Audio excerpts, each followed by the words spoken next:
Hello, Conversations with Ronnie Keith podcast fam. This is John, aka Big Time, 33.3% of the Short Desk podcast, inviting you to join myself, Dwayne, and Ronnie Keith every Tuesday as we sit around our short desk and discuss all things in news, sports, entertainment, and a little financial advice.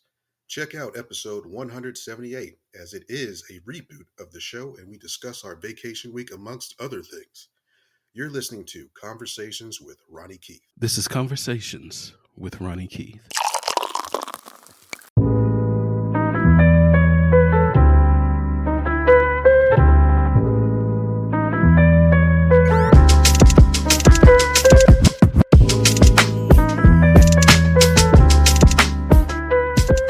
All right. Thank you guys so much for joining me today. This is a special episode of Conversations with Ronnie Keith.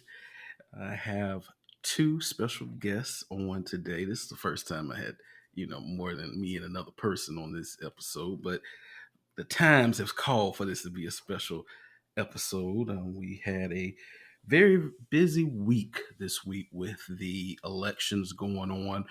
Before I get into all of that and before I get into my guests, I want to thank you guys so much for your support. Thank you guys for listening. Continue to support not only Conversations with Ronnie Keith, but also support the other podcast, which is Short Desk, which those episodes drop every Tuesday. When you hear this, of course, this will be Friday. We did get a fan mail from last week. This one came from Rhode Island. It said, "You did a great job keeping on topic and sharing the importance of self-exam and checking early." And so that was regarding the episode last week with Steph for Breast Cancer Awareness Month. So we did have that last week. So thank you so much. And just want to thank you guys. So as I stated earlier, today's a special episode of Conversations with Ronnie Keith. I have on returning someone that I had earlier this year on an episode of Conversations with Ronnie Keith, and he's also been on the Short Desk podcast a couple of times as well. That's my good friend Rock from Atlanta. I had him on episode 10. Rock, thank you for coming on. He's Morehouse brother. Well, I'm gonna let y'all sort who's 1A, 1B. The other guest that I have on is, you guys hear him every week, every Tuesday on the Short Desk podcast with his political roundup session of the show. And he's been on this episode a few times. On this podcast, a few times. And that is Dr. Professor Antwann. Both of these young men are Morehouse brothers. And again, I don't know who's Morehouse brother number one or Morehouse brother number two, but I'll let Rock you guys. is definitely and forever and always will be Morehouse brother number one. Right. It's only by technicality because I graduated first. Only by technicality. Well, I want to thank you both for joining me today. I really appreciate it. Very honored to have you on Conversations with Ronnie Keith this week. So thank you. Cool.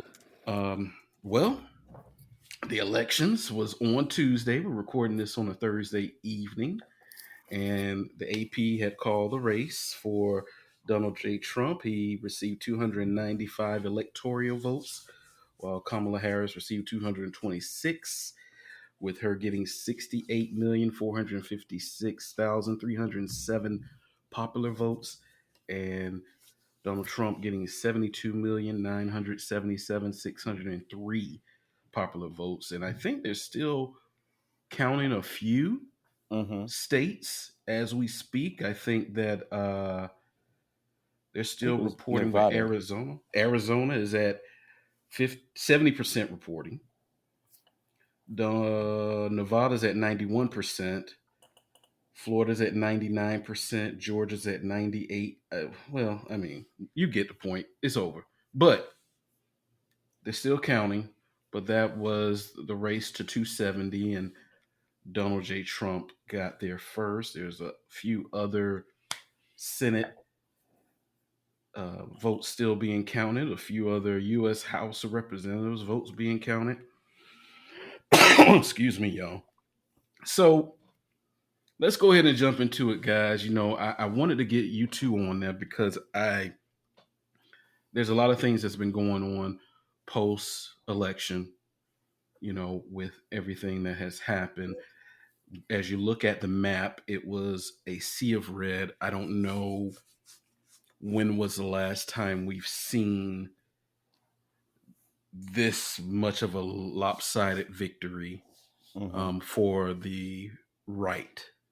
I think we've seen, of course, it happened on the left with, I think, Barack Obama destroying Senator John McCain, and then I forgot who he ran up against the other time. But we've seen that lopsided victory before then. But it was this was a little bit of a surprise if you look at it from a media standpoint, because from a media standpoint, we saw a lot of rallying, we saw a lot of celebrities, we saw, all of the good things that would look towards a Democratic victory for the presidential race.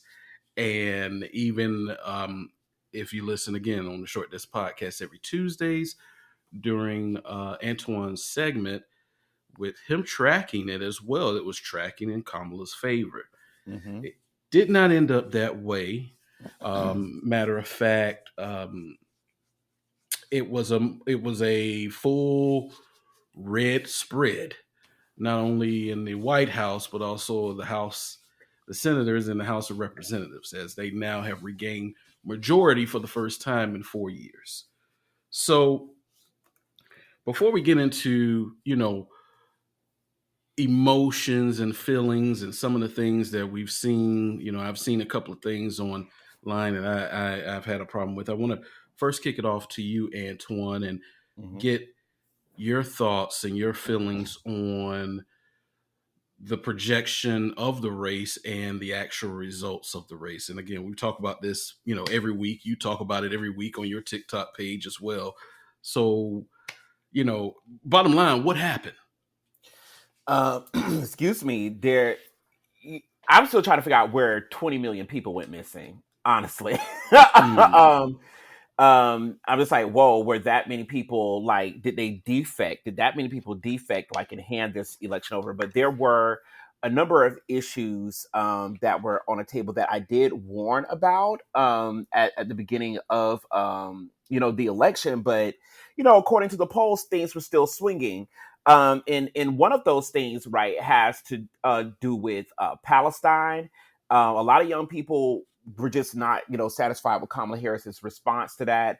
Another part of this is Joe Biden did not get out of the way quick enough. When he ran for president, he said that he was just going to be a bridge for the next generation. And when it was time for him to become that bridge, he said that he was going to stay in, and Nancy Pelosi had to twist his arm, but twisted that arm too late. I mean, one of the things I will give Kamala Harris, she did this in 107 days. This is a lot to pull off in 107 days. So I will give her that much, right? And then the other side of this is, listen, the same lesson that comes from Hillary Clinton. At this point in time, polling is not reliable. Folks are saying, one thing, to pollsters, and, when the rubber meets the road, it turns out to be the complete opposite. I know eventually we're going to get here. But white women and Latino voters voted very much against their own interest here, right? Because they came in by the droves, and more specifically, Latino men, right? Are you sure about that? Because as I look at social media in the days past, and Mm-hmm. I'm being told that it was black men's fault again. I knew he was coming down here. Right. But we could get into that later. You keep going, and then I mean, so, like, if we, like, for example, if we look at the 2020 race, which would have been Biden, right? You have 55% of Latino men who went for Trump, right? That number increased a little bit, right? So that's something to be, and when I say increase, I mean went the other direction, right? So for in this instance, 43% came in for Kamala Harris. The others said, hey, we're going to go ahead and we're going to switch over our votes over to Trump. And so that became an issue. So white women, well, first of all, we knew that white men was going to do what they're going to do, right? That's a giveaway. Absolutely. But white women and Latino men, right?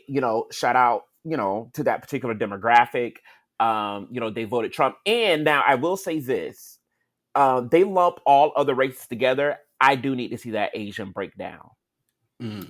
I need to see the Southeast Asian more specifically. I need to see that breakdown, as opposed to just sticking to white, black, Latino. I really need to see the Asian breakdown, but nonetheless, we typically don't get it because of the percentage that they make up for in the population. But that's the reason why we're seeing what we are seeing. There are a lot of Gen Zers that was just like, yeah, no, this one issue of Palestine, and now they're trying to have a conversation around, okay, well, now can we get back to work to Palestine? Do you realize who you just put in office?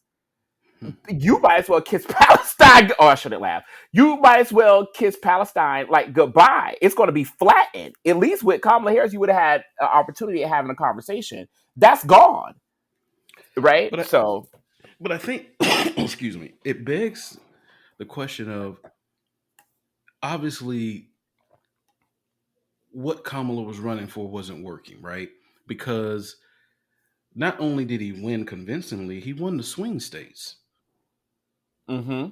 And that, I'll be honest, I know that, at least in my state, not the last election, but generally for Florida, it comes down to the wire, in the last, historically.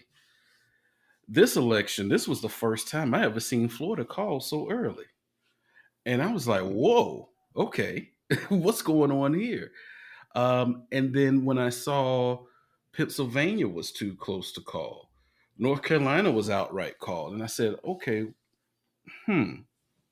something's different here. So I want to turn it over to you, Rock. I know that you've, been keeping your eye and ears to what's been going on with the election, and there were a few things that was a cause for concern for you with the campaigning.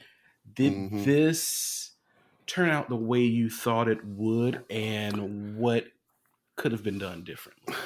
So one quick thing, Antwann, like people keep saying that white women like vote against their interests, Mm-hmm. and it seems like everybody on the I hear outside you. tries to tell them that, right? But Mm-hmm. I don't. I'm starting to think, dude, white women been Speak riding on it. shotgun this whole time with white supremacy from the beginning. So I Mm-hmm. don't think they. I mean, I think that they. I think we need to accept that. Hey, regardless of how we feel, they feel like they are voting in their best interest, which is with Mm-hmm. their man. So they ride with their man, and then, I mean, I think we kind of need to just hang up this notion of maybe one day they'll be on our side kind of thing. Because I agree. who would give up that position, being the woman of the man who conquered the world? Hmm. Nobody.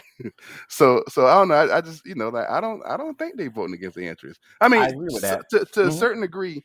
certain degree, yeah. But I think they kind of okay with losing a few, but really kind of keeping the train on the track, or really keeping white supremacy alive for the most part. But as far as the whole campaign, man, I'm gonna tell you the first thing that comes to mind is fake it till you make it, right?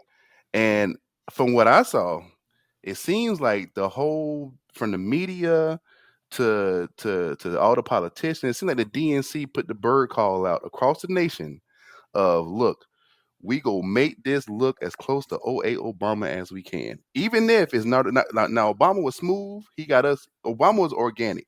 He talked that talk and we was with it. It wasn't like that this time. This time it was more like from a top down approach where they was trying to sell the excitement, trying to sell it. And I'm telling you, man, a lot of people bought it. But as far as with black people go, Antoine, I don't know if you saw it, man, but black people been arguing about Kamala for a long time. It's been a split in the black community about Kamala for a long time, from the get Mm-hmm. go, and I think that split is largely by class, honestly, because you're from the Morehouse, so you already know where the Morehouse folks fall at.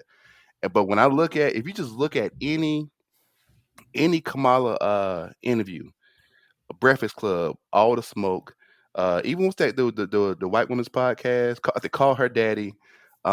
Just look at any Kamala podcast, and more so specifically the podcasts are for black people. Look in the comments. You look in the comments. I'm telling you, I this is unprecedented. It wasn't like Obama. Like we was all on board together with Obama. Like people just they just didn't buy it. Like and honestly, from the get go, and I'm speaking specifically for black people.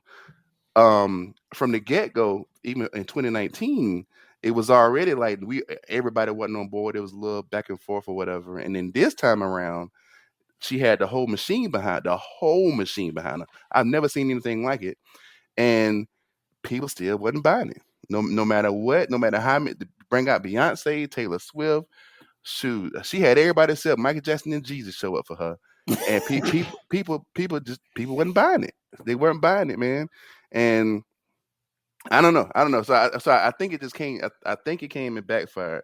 I think it was a manufactured hype for the most part. And I think that I do think if she maybe had maybe 2 more months of riding this hype, because after a while the fake hype turns into real because monkey see, monkey do. Maybe she would have did better. I don't know if she would have beat him, I don't think but so. yeah, but it just wasn't. It just wasn't organic, man. It wasn't organic, and I mean, amongst a million other things, I think like that's like she was just her as a candidate just didn't get everybody. She was already a divisive candidate. That's how I put it. She was already a divisive candidate, specifically Mm-hmm. among black people. We wasn't all on board the same way we were with Obama. To which some of this is Obama's fault, to be real with you, as far as why we wasn't on board. So Mm-hmm. so yeah. So yeah, so that's kind of what I took away from it. So but I always felt, I'm gonna be honest with you, and I might get in trouble for saying this. I always felt something was going to happen, just like it was for 2020. Some ballots go pop out somewhere, and boom, she was going to jump ahead. But from what I saw, I think I saw something along the lines of in Pennsylvania. I think the Republican poll watchers couldn't. I don't know. I think they tried to get him out the paint, and then they sent their lawyers up there and they said, "Nah, y'all gotta watch." So I think the Republicans on this time around, they made sure, hey, nah, our poll watchers, we on deck, we paying attention to everything or whatever, just to make sure no funny business going on. So, but I thought she was gonna pull it out. I thought some miracle was gonna happen and she was gonna pull it out. I stayed up till 3 in the morning. I didn't even want to go to sleep. Like, nah, if I go to sleep, it's gonna happen. Like, nah, let me see. But but yeah, man. But it never happened, man. So it is what it is, man. So with that, and I'll add this, and then I'll take it back to you, Antwann. I thought that when this happened, and you and I've had conversations. I was not 100% so that she was going to take this, and the reason being, kind of, going back to what Rock was saying, the one vote that the Democratic Party for sure every year panders to, the black vote, there was a split, and I think with the split, it wasn't so much that you know we don't want to vote for her because she's a woman. Not saying that wasn't part of the problem. That was some of the issues that you see, and I would say that Mm-hmm. happened more so with the other people, as far as white women. White women were not going to vote a minority woman in that office before they vote another white woman in there. Before they Mm-mm. vote, get a chance to vote a white woman in there. Let's just be clear. I think that black people, and in particular black men, are tired of being not only the scapegoat, but Mm. also beaten and subjected to, you need to fall in line. We were told 4 years ago, if you don't vote on a prominent black platform, that if you don't vote for this current president, you weren't black. And black men, you're not doing this, and black men, you need to do that. Um, we had to go through all that. And as the lead up to the election came, the conversation was, black men, you better get out there and vote. Y'all don't want to vote for her because she's a black woman. She's this, she's that. Black men are always doing that. We had to have that conversation. Then we had your former president, Obama, get up there and give another talking down to speech to black men a couple of weeks before the election. And now that the results have happened, the election has happened, as usual, it's always as it always is historically with the election percentage. You have black women number one, and close number two is black men. However, the conversation is turning to, I'm done with y'all black men. When another police officer has y'all in the street with they knee in your neck, don't look for us to go out there Oh, marching for y'all. you That has saw been that the too? conversation. I've seen it several times. Mm. That has been the conversation since Tuesday. Okay. It started before Tuesday, of course. We see this on a repeat cycle every 4 years. Okay. And it did start.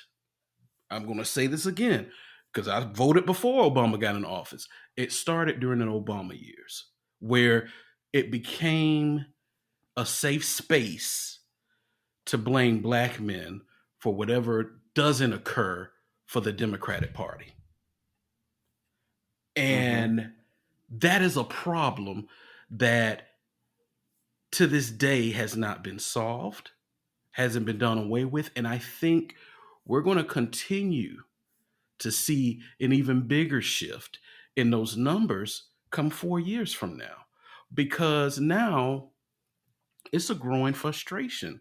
Because, okay, I go out, I do all these things, and yet and still I gotta wake up to you saying on national TV. I gotta wake up to the former president from 16 years ago that we heavily campaigned for and helped win still talk to me like I'm trash. And I gotta get up and listen in every day for the next 4 years, and here it's our fault. I saw a post where they said black, which I didn't know there was a such thing, Black Men Mental Health Month is canceled Oh. because of this. It's widespread. You know what I mean? And so I think that we're going to experience an even bigger shift, unfortunately, not because of policies, not but because of black men are getting tired. They showed up and showed out in droves. Yeah, of course. Okay, 19-20% voted for Trump.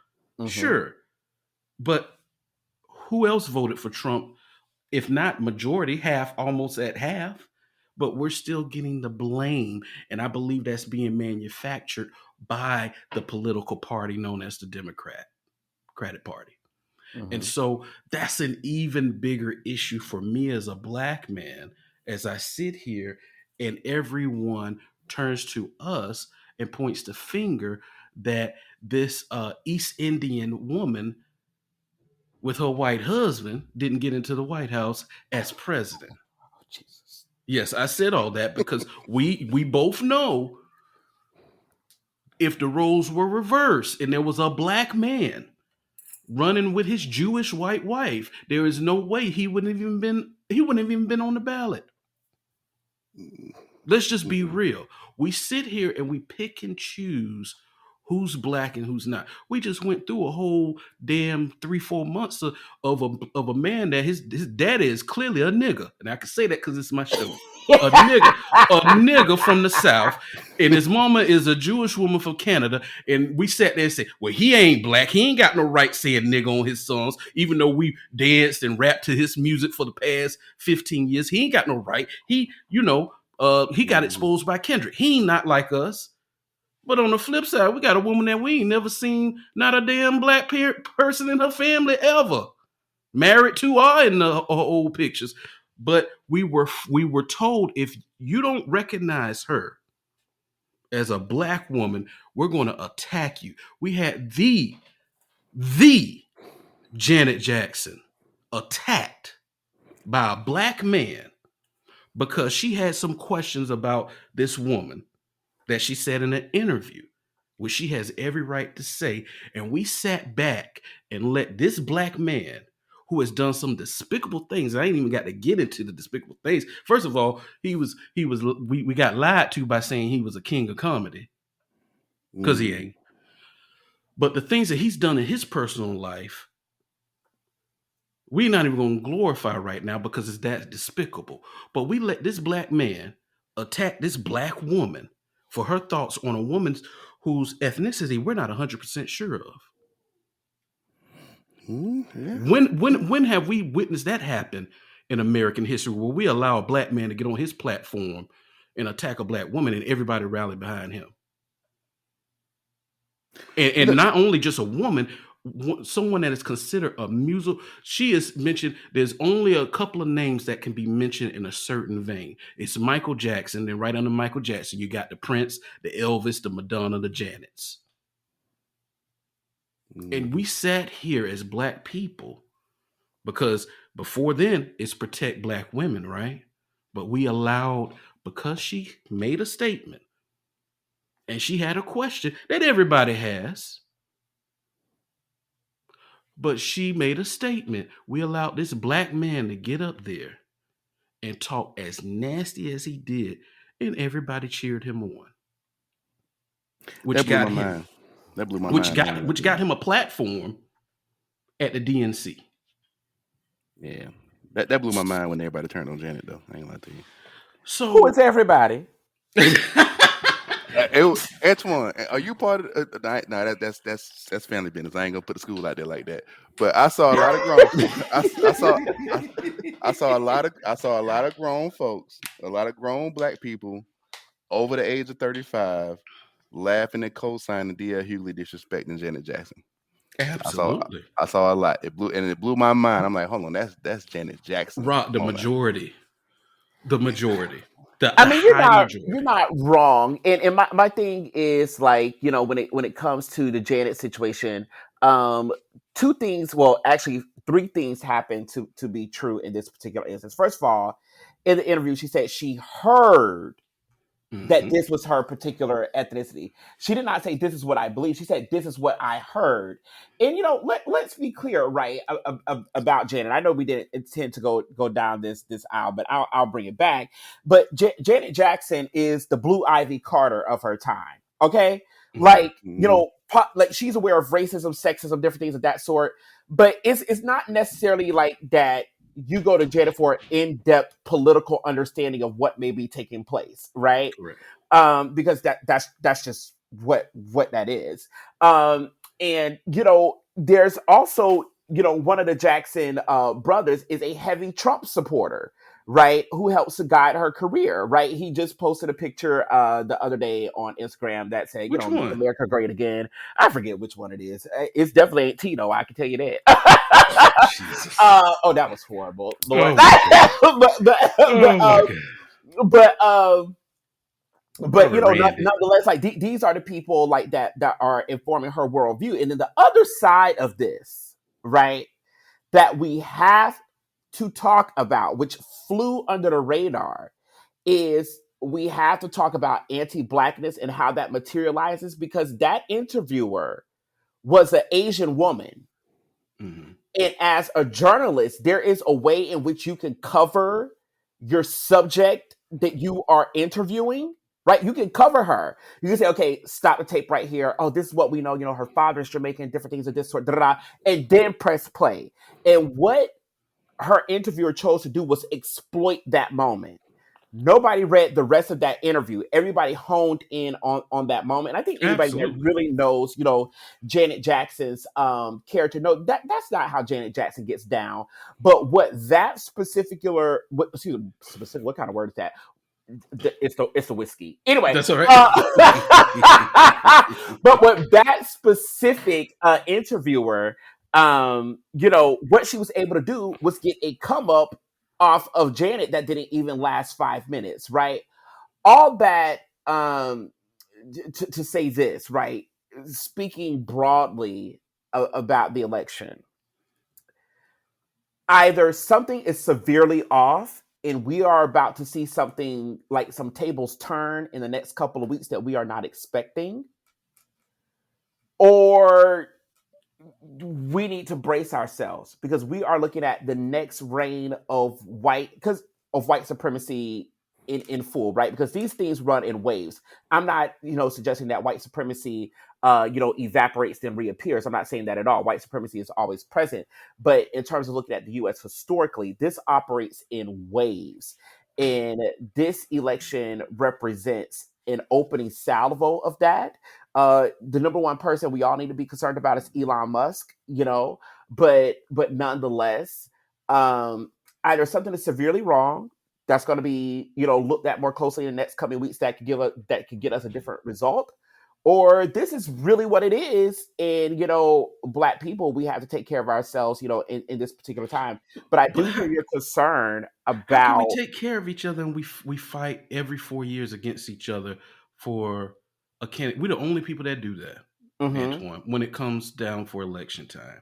And it's very frustrating for me to look out and see my people always on social media. I'm going to unfriend you, unfollow you if you don't if you don't vote for this person.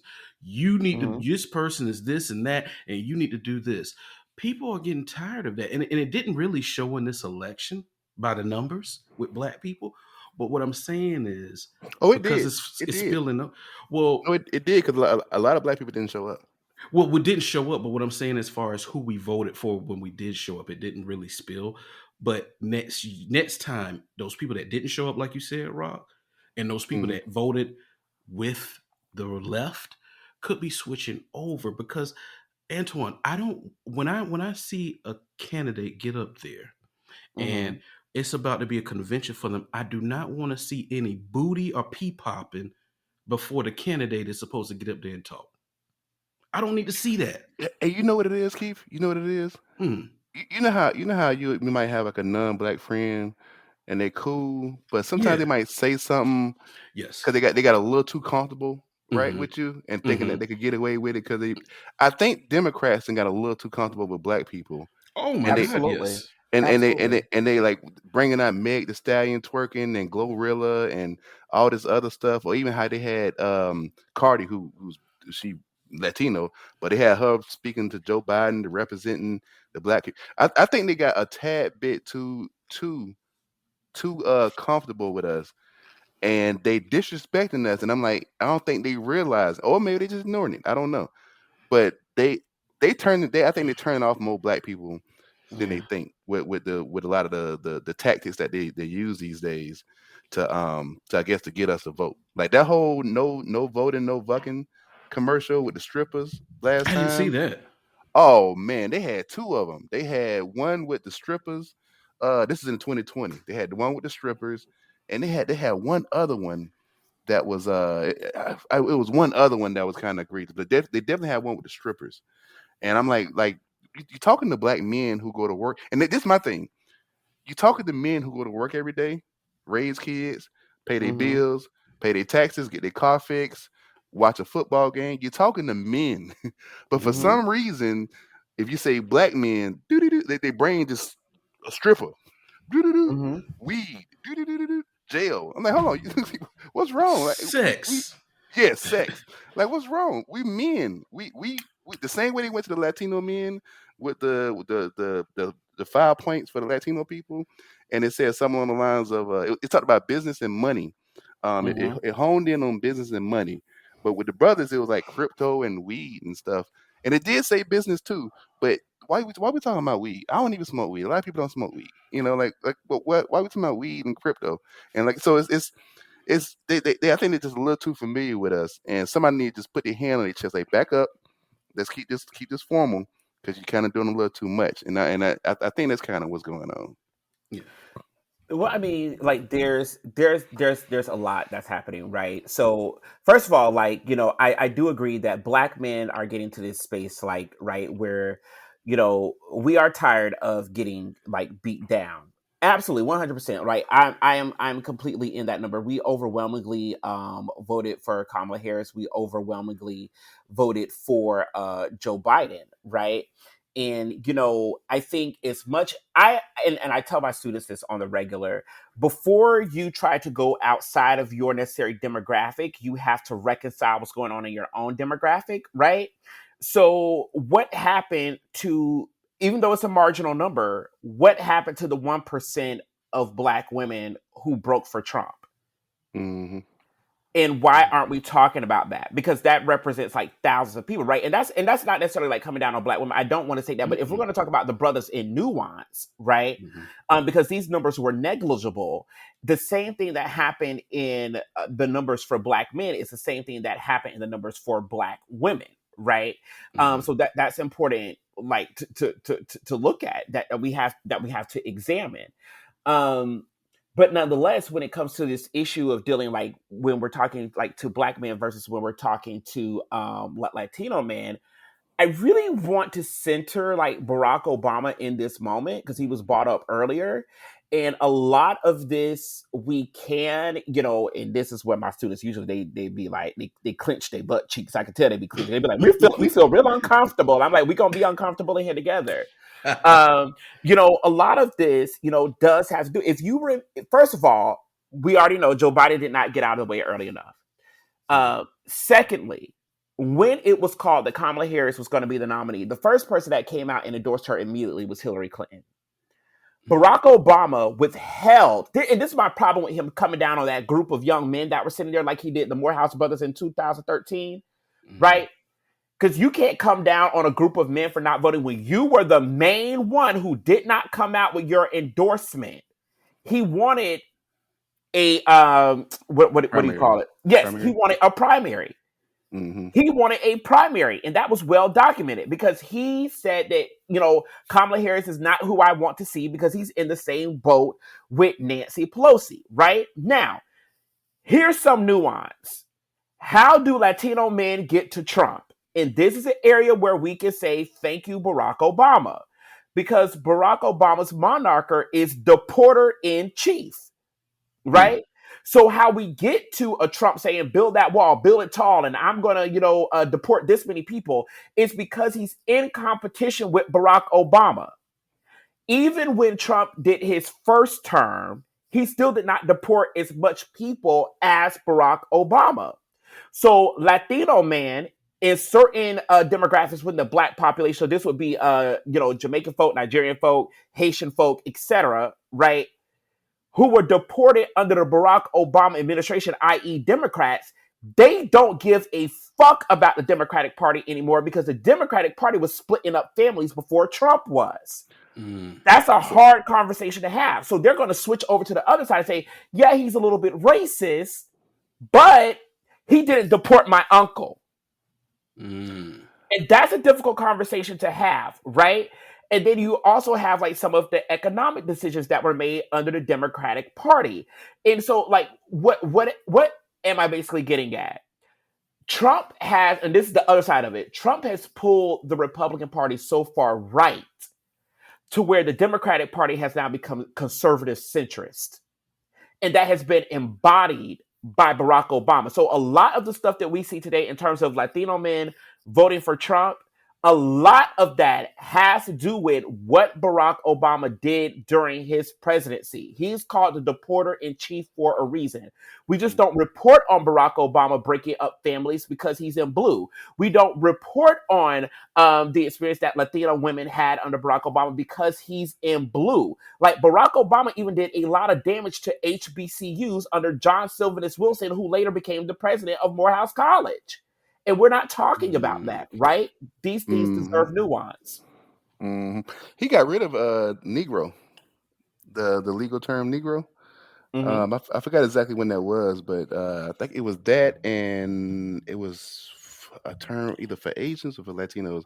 I can't remember which one it was, but he got rid of the word Negro. And at the time when I heard it, I was like, I get where you're coming from. But looking back, that actually kind of hurts African Americans more than anything, because that was a legal name that was strictly just for us. And and when you get into the reparations conversation, you gotta have some kind of through line that ties us all together, and that would have been one of them as far as it being on our birth certificates and all of that back in the day. So yeah. Well, one other thing too with but I thought the Democratic Party started moving to the right around the Clinton era, during the Clinton era. I wouldn't. There are some things like that Bill didn't negotiate on, right? Like in particularly, he negotiated because he was the first and only president to balance the budget. Every president since then has been cashing checks on money we don't have, right? So there is some things that he gave into, but in terms of just like really syndicate, and keep in mind those in the listening audience, right? I'm talking from the Black experience. In terms of just grounding it, they used a Black man who was, okay, let's just go here. They used a Black man who was raised by white grandparents to further stifle the forward progression of Black people. Right? And that's a particular lived experience, right? Because Keith, you have an experience, Rock, you have an experience, you know, and I myself have an experience. We were raised like in Black households. That's radically different than if Rebecca, Lord, I don't know what's mama name. That's horrible, but nonetheless, y'all understand what I'm getting at. That's different if you're raised in that different type like of households, right? And especially you know, if they don't like niggas. Correct, right? And then because his grandparents did not like Black people at all. And then even when it comes to the Palestine issue, right? We can also talk in nuance how Barack Obama set Kamala Harris up for the hit when it comes to the Palestine issue. Because of the fact that when you go into the south side of Chicago and you talk to Palestinians who reside there, and we look into Barack Obama's community organizing days, and listen, you don't have to go far. You can Google these images. He is at the luncheons with Palestinians. He is on the microphone talking about Palestinian issues. And what did he do when he got into office? He sold out to AIPAC. So it makes it that much harder for Kamala Harris to sell her case in 107 days on top of him refusing to endorse her at first, but then you want to jump on TV and scold a bunch of Black men for doing exactly what the fuck it is you just did. Person, right?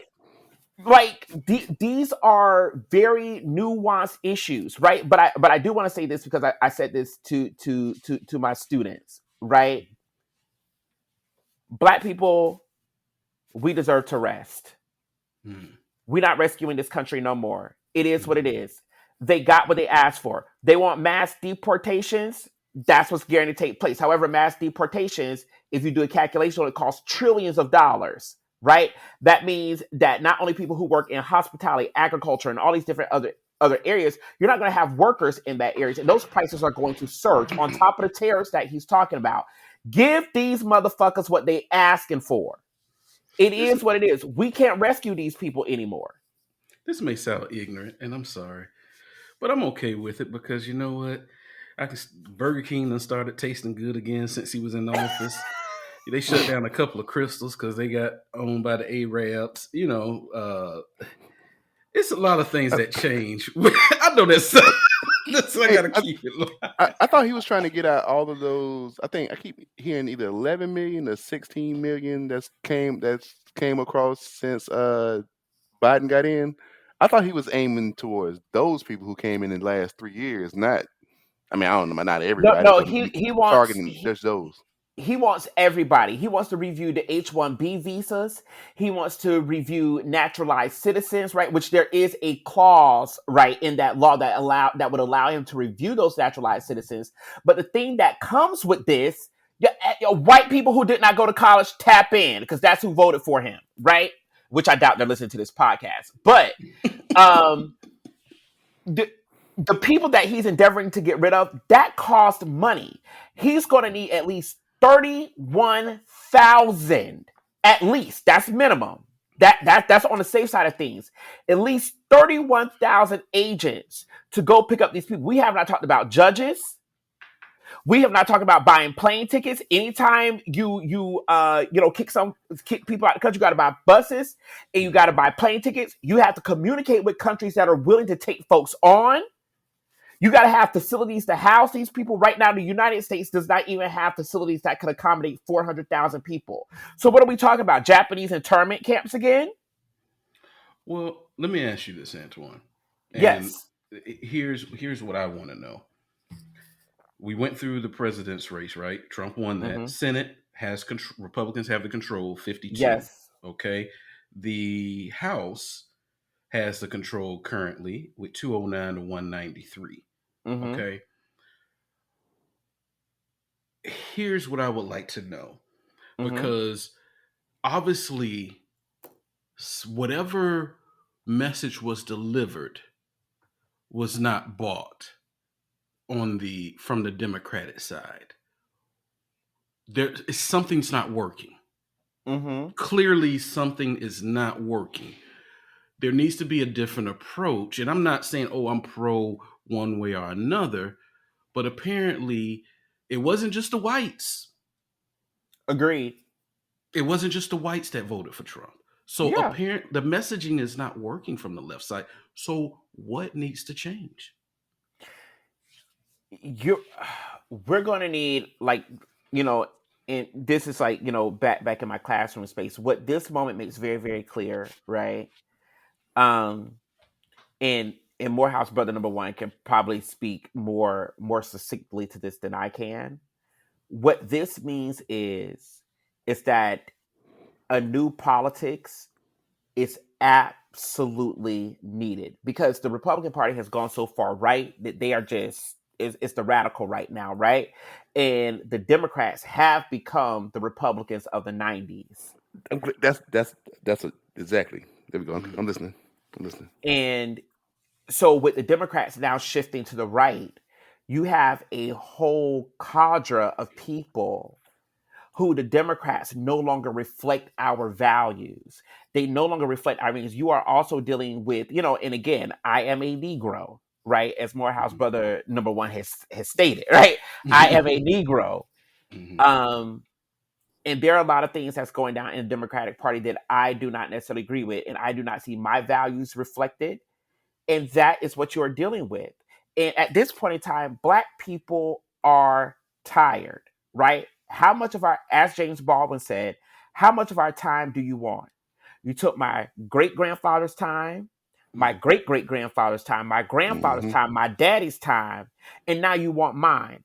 I am not marching in the streets anymore for any type of rights. I'm not asking you for shit, right? And I'm in, this whiskey is talking. Lord have mercy. But and I want to say this, like I said to my Black students this past week. Listen, Black people, we are going to survive this. We have seen our people swinging from trees. We have seen our people dead in the street, quite literally. We have seen our Black Wall Streets go up in flames. We have survival and resistance built into our DNA. This is not our struggle. We know how to make it happen. Black people know how to put a seed in the ground and build a grocery store. You understand what I'm saying? Mm-hmm. Yeah. The rest of y'all, figure that shit out. And I'll leave it up to Morehouse brother number one to say it more eloquently than I did, because Oh I no. realized I'm a little bit off the whiskey. So. Oh no. You no. You the orator. You the orator, man. I'm the software developer, man. Hey, but going back to like with Democrats and like Black folks, and what you said, that's pointing out that the Democrats are the Republicans of the '90s. I was going to point out like the Democrats trying to have their cake and eat it too. They trying Mhm. to have the name of Democrat and what it's supposed to represent, but behind closed doors, they, like you said, they the Republicans of the '90s, and a lot of people are like just either getting disengaged or just going to the other side. Like, hey, if I'm gonna drink a Coke, I'm gonna drink a Coke. I ain't gonna drink a Diet Coke. I'm gonna drink a Coke. Let me just jump over to the other side. Or people just abstaining and whatnot. And because even like Atlanta, Chicago, you go around to like a lot of these blue cities and you listen to the people. A lot of them pissed off at the blue Democrats, and a lot of them have like Democrat black mayors or whatnot. Like the whole Cop City situation going on in Georgia. Absolutely. I've heard it was a lady who was on the Breakfast Club talking about the housing and how housing was happening in Chicago. So it's like people like are getting impacted, like the quote unquote villain that they see immediately in their view. It ain't white Republicans. A lot of times it's Democrats, like the Democrats in their cities that's blocking progress or whatnot. And I think that that's going to have a big effect moving forward too, where because I saw it, that same lady, she all on Twitter saying turn Chicago red. Like a lot of people just trying to I heard the phrase accelerationist. You ever heard that phrase, Antwann? Keith, accelerationist. I can't say that I have, but I'm listening. It, Me it's too. it's it's pretty much like let's burn all this shit down and start anew. Instead of Oh, trying, okay. instead of Mm. trying to piece it together and trying to, like go change the wheel, go change it. No, no, no. Just burn, scrap it and start anew. Right? Like, look, quick thing, the Falcons sucked one of those years, right? And I remember we got ready to play the Carolina Panthers, and I said, look, I love the Falcons, but I need them to lose to the Carolina Panthers because if they do, we'll fire the coach and then we'll scrap the whole thing and start anew. Sure enough, we lost to the Panthers. The coach is gone. Boom, we start anew. Versus had we won, like with Democrats, if they keep winning, or had they kept winning, then they'll say, "Oh, what we're doing is working. Let's keep doing that." But everybody's pissed. Everybody kind of see we really kind of floating by the skin of our teeth, trying to survive. So now, just scrap the whole thing. This don't work no more. Just scrap it. Like I said, the incremental changes. We done with the incremental changes. You supposed to, if you're a Democrat, you're supposed to represent a certain view of America that's supposed to represent the everyday man. And we just seeing more and more that ain't the case no more. That just ain't the case. And I don't know, man. Like that, I feel like the Democrats, and I mentioned this before. They've started trying to hide behind black women, and I hate to say it, but a lot of black women they kind of like taking that position head on and wearing it as a badge of honor.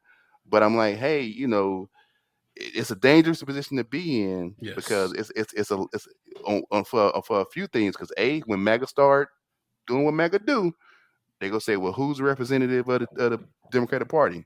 And I'm like, now the brother got to jump in to save y'all. You know what I mean? Mm. And even from the other standpoint of like, it's a lot of Democrats or people who were raised Democrats or just identified as them, just pissed with them, just pissed at Democrats, Mm-hmm. especially black people, just pissed and just done with the Democrats. And I hate to see like when sisters kind of make themselves the face of it, that's when the ship's sinking. That's when we get what we got 2 days ago, when it's just a clean sweep. They done put for for for all intents. I guess they say she a black woman, so they put her up there, and then boom, she just gets swept, flawless victory across the board. It was over by 9:30, and it's like.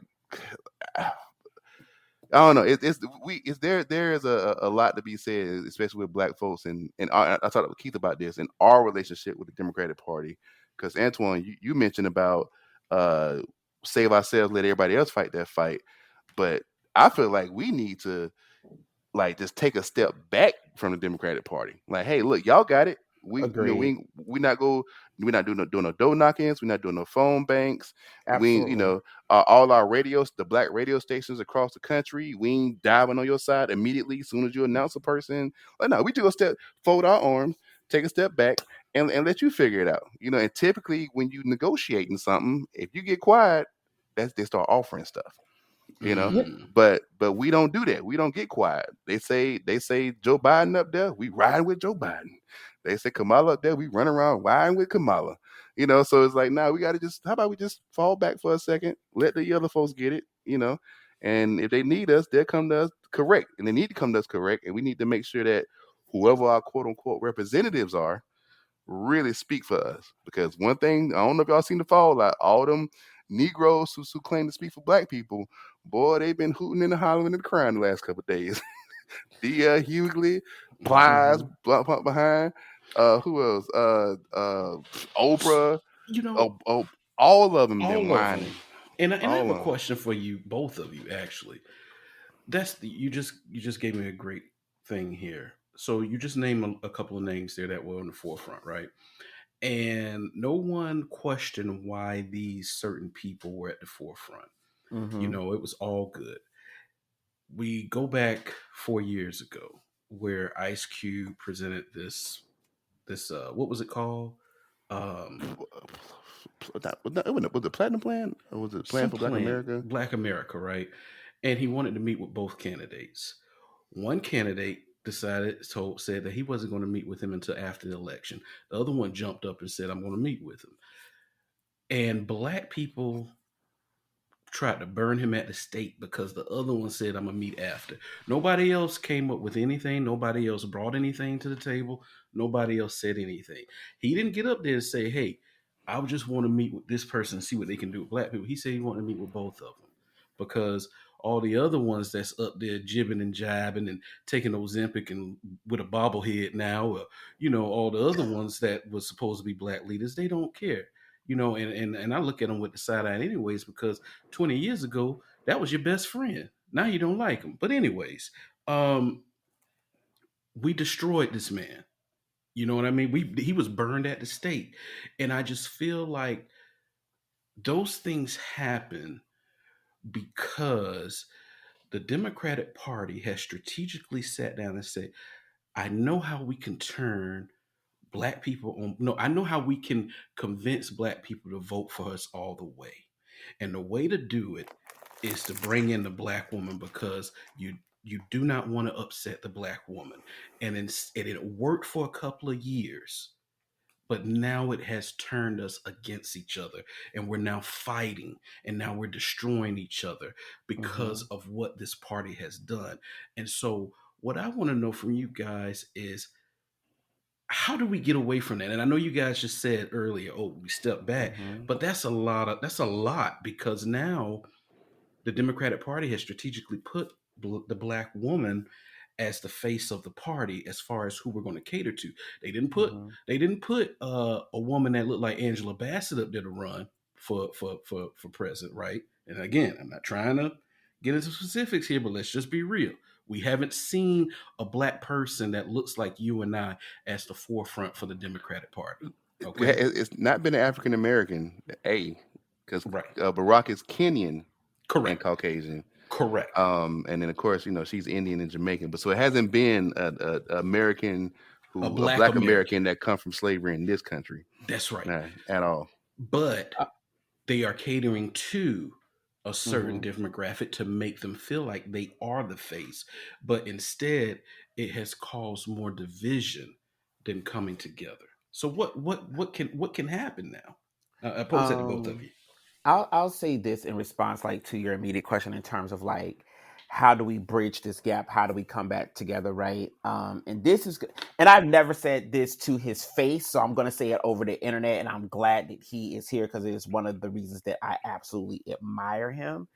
Um, First of all, it's in the everyday actions. I don't think that anybody who listens to this podcast or have heard me on your podcast has any doubt that I am gayer than a bag of Skittles that's on sale 2 for $1 in Publix. Right. Okay, right?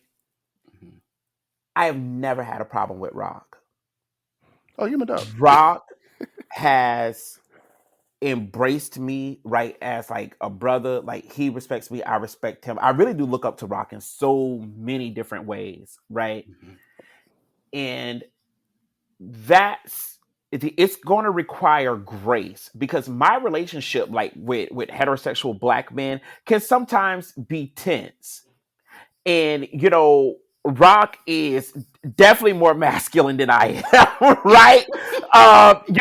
We have sports in common. I'm college football and baseball, but nonetheless, the point that I'm getting at and getting to is that I appreciate this brother, because he has never called me out of my name. He's embraced me, like, he's welcomed me, like, as his Morehouse brother, and has given me audience and space to be and express myself, right, Mhm. and to Mhm. put myself in the space.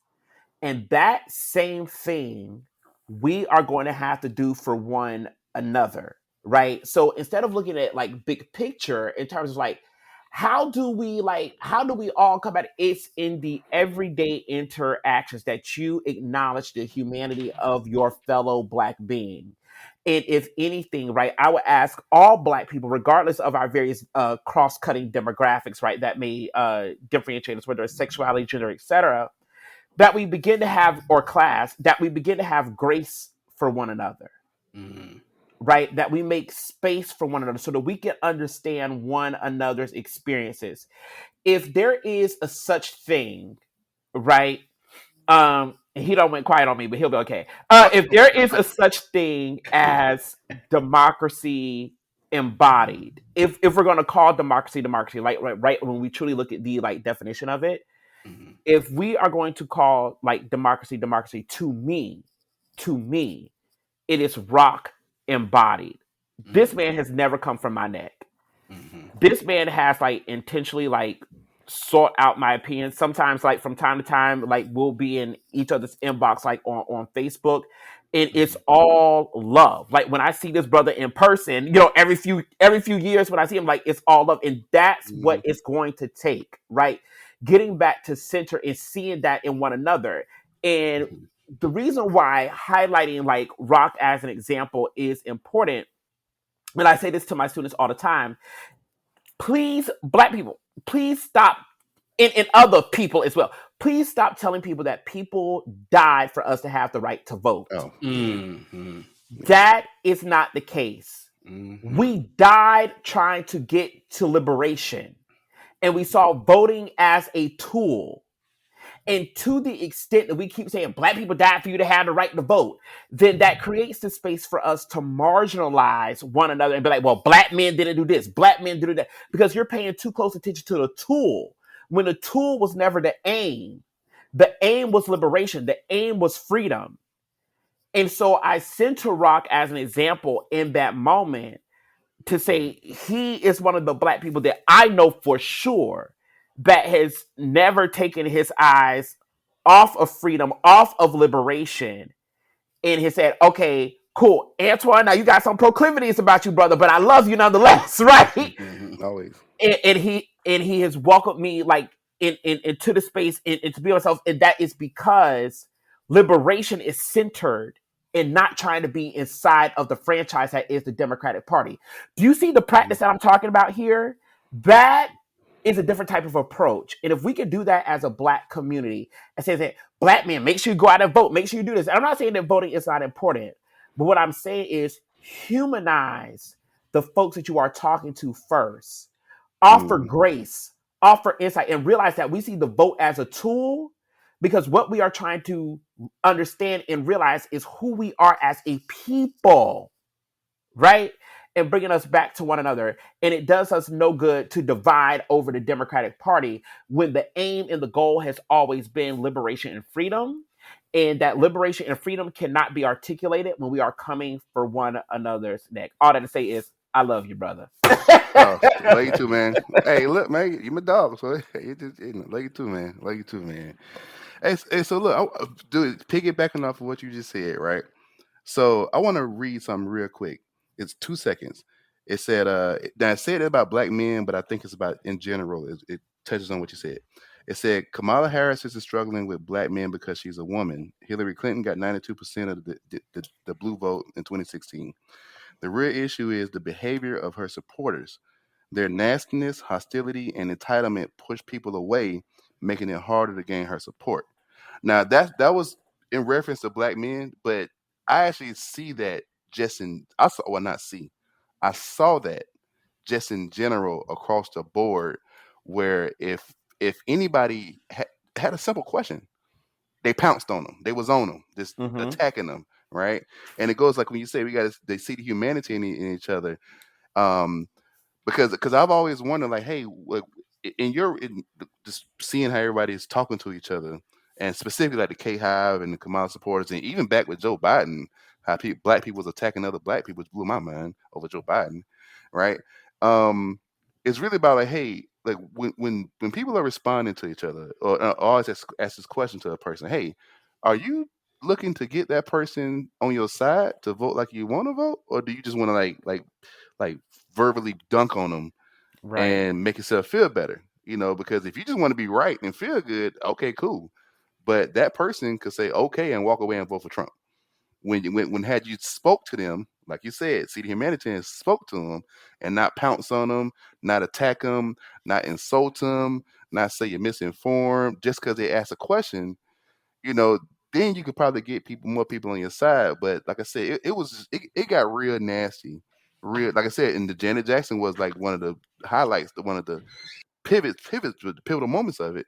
But it got Mm-hmm. real nasty out there with the supporters who were 100% down, and he had people on the fence who was just asking questions. I mean, they jumped on Jermaine Dupri, and all he did was just recap a conversation that he had with Kamala. Now, granted, some people said some BS, and all right, give him the smoke. All right, cool, but they was just like machine gunning everybody, anybody who wasn't worshiping at the altar of Kamala. Oh, it was like a pack of hyenas. They was just on them. Let's own them. I'm like, y'all do know, like this is how you lose people. This how you get people spiteful. This how you Mm-hmm. get people to be spiteful and go vote for Trump. And ultimately, what happened? It was a wash. She got washed. So I do think everybody, not just Democrats, need to learn their lessons, but black folks, white folks, everybody need to learn. If you riding with, riding for a candidate, don't be so like, what's the word, rabid, jumping on people just because they got Yeah. questions, or if they might be against them in this moment. Just ask them questions like, hey, well, why? Hey, this is just, well, do you know this or do you know that? Let me show you something. Let me give some literature. Let me send you a link. Watch this video. But the whole just attacking them, dude, that's how you make more enemies. And so that was that part. As far as the breakaway from the Democratic Party, dude, the thing is, and this is kind of something. This is something that I noticed, Keith and Antwann. I remember Killer Mike had went on V103, maybe 2017, right? And you remember 2016, he was riding tough with Bernie Sanders, right? Mhm, mhm, Or maybe it's 2018, the second time he went on. When he went on that second time, he was told that when he went on in 2016, when the program director told him, don't say anything about Bernie Sanders, right? So I'm saying that to say our radio stations, our black radio stations, already compromised. I hate to say Mm-hmm. it, our Mm-hmm. HBCUs already compromised. Mm-hmm. mhm, Our D9 Greek sororities already compromised. mhm, Our entertainers, pretty much from the top to the bottom, Democrats got control of every single thing black. Anything black you can name, Democrats got pretty much got a control of it. For, not anything. I say probably about 85, 90% of it, because you got your people who just ain't down with them. But as far as like athletes go, entertainers, like I said, radio hosts, the radio streaming services, HBCUs, the you saw all them folks that jumped on those calls, Antoine. The win with Mm-hmm. black men, win with black women. The day she won, all them folks jumped on the call. HBCUs was real, they real rabid about it. The D9, I've heard Roland Martin break down how do you he broke it down on how do you disinformate this I forgot the word, but pretty much distribute information from the top down. And the first thing he said was go to the D9. The D9 to spread it out, and then of course they got their own tentacles, and it just go roll snowballs from there like gremlins. So I'm not saying that we can't break away. I'm saying that for us to break away, it's gonna be I hate to say it, man, it's gonna be like a whole lot of infighting of saying, "Hey, look, y'all don't speak for us." Mm-hmm. Like a lot of people, like if I don't know how much, like maybe YouTube comments or just off the beaten path stuff y'all watch during this election or whatnot. But there is it was a noticeable divide with black people, mhm, of who was supporting her and who wasn't. And it also was noticeable of who was getting a voice in the mainstream media. And the Venn diagram that overlapped for that was HBCU graduates, a lot of D9 folks, a lot of your professionals. It wasn't a lot of blue collar folks, and Right. so I think there has to be some kind of internal. I don't want to say war. I don't want to say violence. I ain't saying none of that. But there does need to be a hey, look, man, y'all was down with Kamala. We never were. And we never said we were, but nobody's bringing their microphone over here to talk to us. You know, mhm. so the microphone keeps going to the same outlets. My boy Bakari Sellers, Bakari Shout Sellers. out. Yep. Well, yeah, Grace Hall freshman year, baby. Yeah, me and Bakari say the same Grace Hall. Like him. You got Mark Lamont Hill. Just your Roland Martins, haters like Van Jones. You got your usuals out there. And then you get into your black politicians, and then about ultimately, what I'm saying is that Democrats have their hands, their tentacles so deep within the black community that I'm not saying it's impossible to get them out. I'm saying it's gonna take some work, and a lot of Mhm. that work would honestly have to come from the ground, pushing back against those who claim to be representing us. Because as you see, there's clearly a disconnect. And that there's clearly, especially, I think Kamala was the perfect person. She illustrated the disconnect way back in 2019, 2020.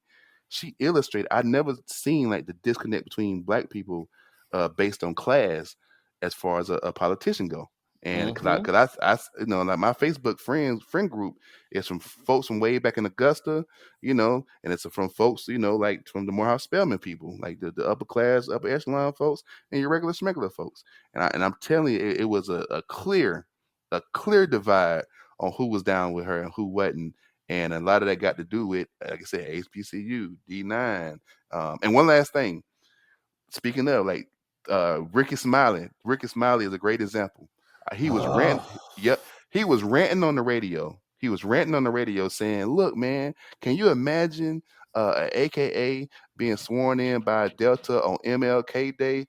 And he was getting all worked up because everybody, because this is when black people was kind of pushing back a little bit. And I'm like, in my mind, I'm like, Ricky, dude, like you don't realize we are black as far as black people go. We in the minority. Not that many people go to HBCUs. Not that many people in D9. So honestly, I hate to say it like this, but not a lot of people give a fuck about what you're talking about. that message is not Mm-hmm. resonating. Yeah, a lot of people it Mm-hmm. don't. Like that don't mean nothing to a lot of people. So, Mm-hmm. but you on the radio ranting as if it's supposed to mean something to everybody, and it don't. Now it means something to a chunk of Black America, but for a lot of people, it don't mean nothing.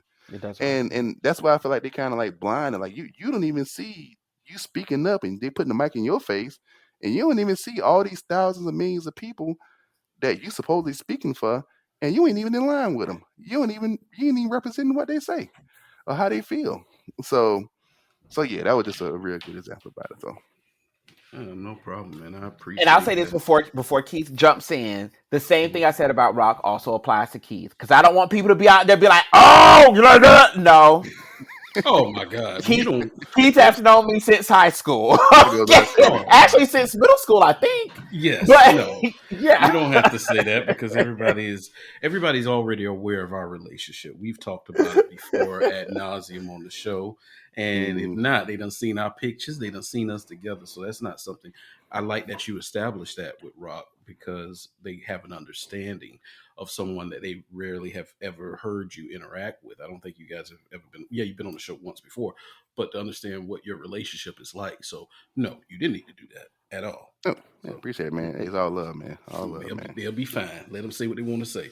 Um, I listen. We could do this all night, but I want to just take the time out to thank both of you for joining me for this special episode. This was fantastic. This won't be the last one, of course, because there's still work to do. There's still a lot of things that are going to happen, things that have happened, and like you said, we gotta as Black people, we've got to sit back and say, hey, we need to step back and we need to work on our own. yeah. And until Mhm. we can do that, we're going to continue to see all these issues, you know? Hey, one question. I gotta ask one question as Antwann. One Mhm. more question. One question. Yeah. Antwann, I mentioned about how when she got the nomination, they had the win with black men and win with black women, and they had all these thousands of people on the call, and they raised money and they donated it to her campaign and stuff, right? Hmm. Now I remember Van Jones. He wasn't crying when in this interview. I remember he was on Earn Your Leisure podcast, and he was breaking down about how which we hear it all the time. You got to have a pack, come with some money, put it on their books, donate it to the politician, help them get in, and then they get you on the back end, right? So Hmm. my thought, then my question. When they did that, the first thought was, hold on, did y'all give her any list, any wants, or hey, can you do this for us, or was it just a Hmm. hey, here you go, you know, Talk about it. right? So then my question to you is, and I hope it don't take a long time, is about how do we get from that everybody got excited and got millions of dollars overnight, the two black, I think it maybe like $3 or $4 million between the two, and gave it to her to like, hey, look, that's technically what we should be doing on a regular basis, and then we can actually get some out of these politicians. Like how do we get to that?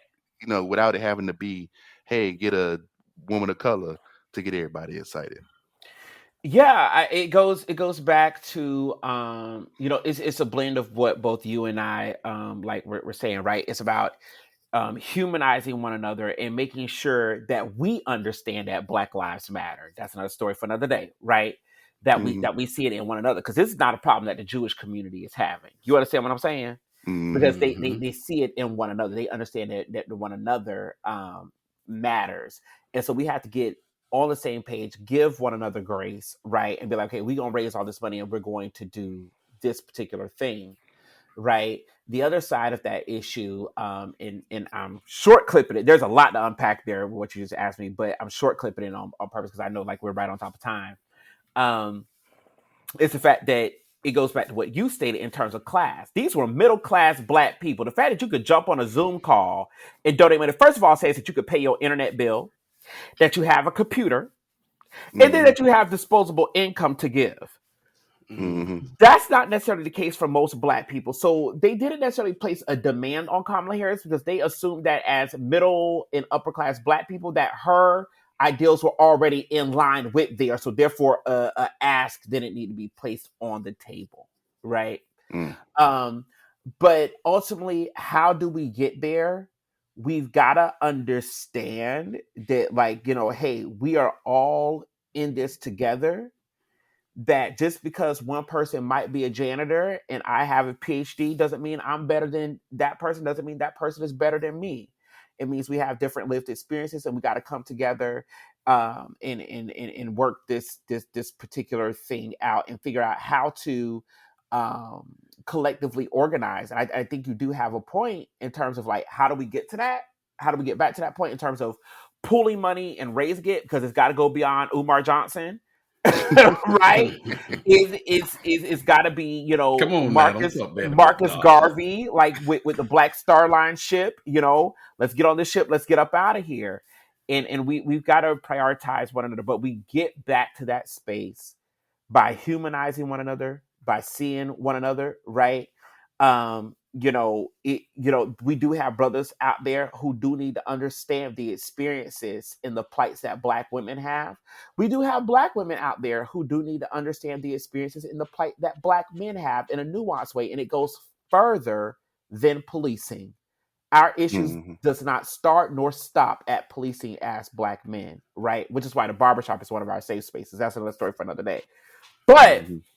that's how we get back to it. That's how we can raise these millions of dollars and ultimately get back to Black Wall Streets, right? Those Black Wall Streets didn't happen out of nowhere.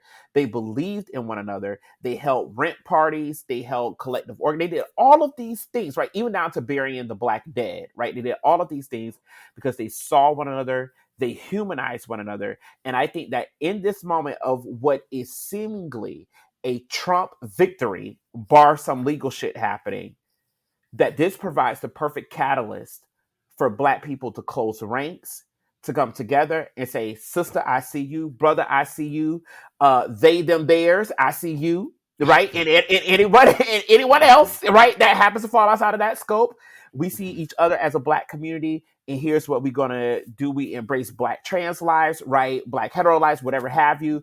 That we come together and we work this shit out, and that's what it's going to take, even down to the hood boy that's standing on the corner. We got to see everybody and reconcile all us together and do what we need to do for one another. Gotcha. All right, That I sounded very appreciate it. kumbaya-ish. Hey, and that's a great note to end the show on. I really appreciate it. He said, we got to get up out of here. Y'all Negroes talking too much. Yeah, listen, I appreciate it, y'all. We're gonna do this again very soon if y'all schedules allow. Mm-hmm. Um, I do want to thank you, gentlemen, both for joining me. I want to thank you for taking the time out to talk and dissect what has happened since Tuesday and more of a conversation about Black America. So I really appreciate that. Um, thank you guys for listening. We'll be back next week. This has been Conversations with Ronnie Keith.